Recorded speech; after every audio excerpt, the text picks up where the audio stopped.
Hello, friends. My name is Melissa Houston, and I'm a tour guide with Annapolis Tours and Crawls.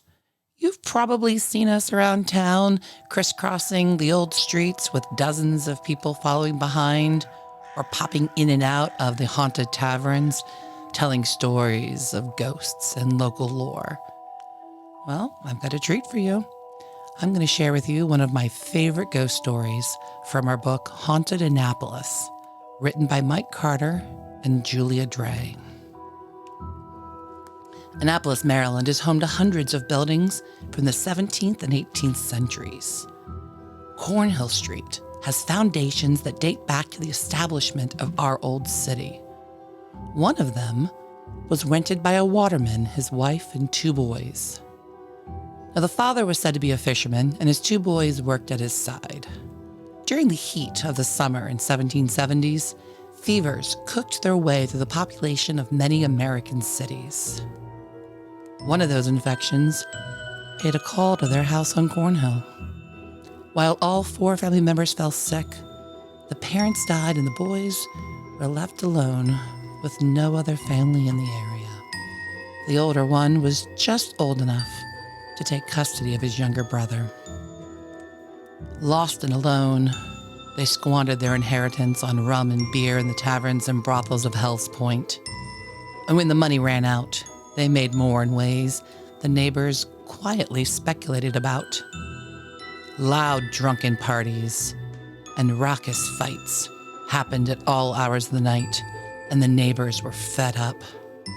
They had endured another night of shouting, a night that ended in the sounds of crashing furniture and cursing as the two brothers engaged in a drunken scuffle.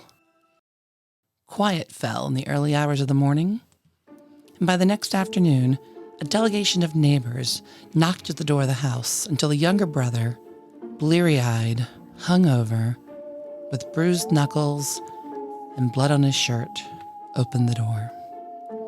The man apologized and explained that the argument the neighbors heard was the last one, because his brother was done with Annapolis and had ridden off to Baltimore with no plans on returning. After the neighbors went home, the house stayed quiet. The younger brother came and went, but there were no more parties, drunken arguments, and no more fights punctuating the night hours. The new serenity of the block was marred by one thing: an unpleasant odor that grew into a disgusting stench over the course of a few weeks. The smell was traced to the brother's house, and one night while he was gone, the neighbors came in and discovered the dirt-floored basement had a shallow grave containing a body they were convinced was that of the older brother, but without a head, identification could not be definitely made.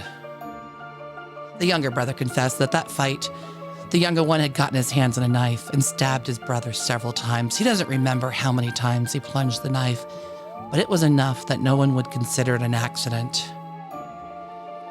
Being how gossipy Annapolis has always been, there has never been a good time of day or time of year to sneak a body out of town.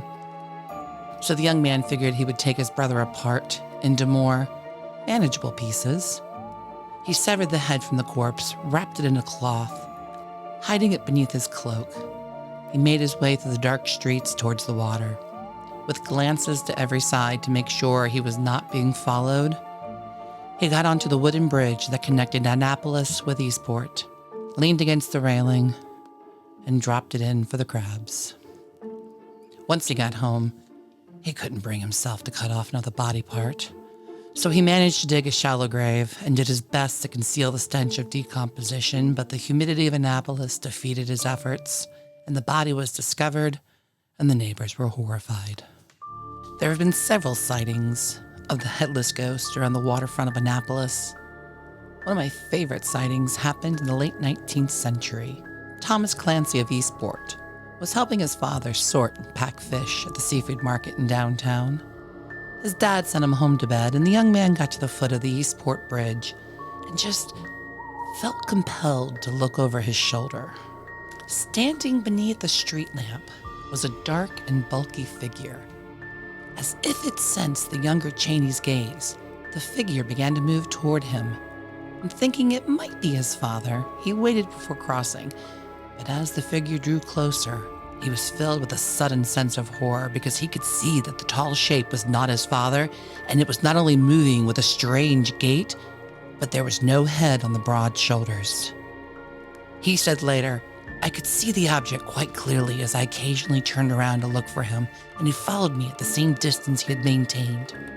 The planks of the bridge were loose and rattled as I walked, but the man on my tail moved with a noiseless step." The waterman looked over his shoulder and realized the figure was gaining on him, so he bolted for his home, running as fast as he could. Just as he reached the door and was fumbling with the lock, he felt a hand on his shoulder and smelled a terrible foul odor.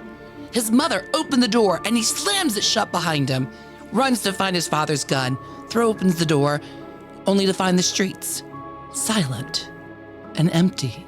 This was not the only time the headless ghost has been seen. But more from this story, you're just gonna have to come on one of our tours. We do them all year long, every night of the week, walking ghost tours and haunted pub crawls. Book yours at toursandcrawls.com and follow us on the socials at Annapolis Ghosts. From all of us at Annapolis Tours and Crawls, happy Halloween.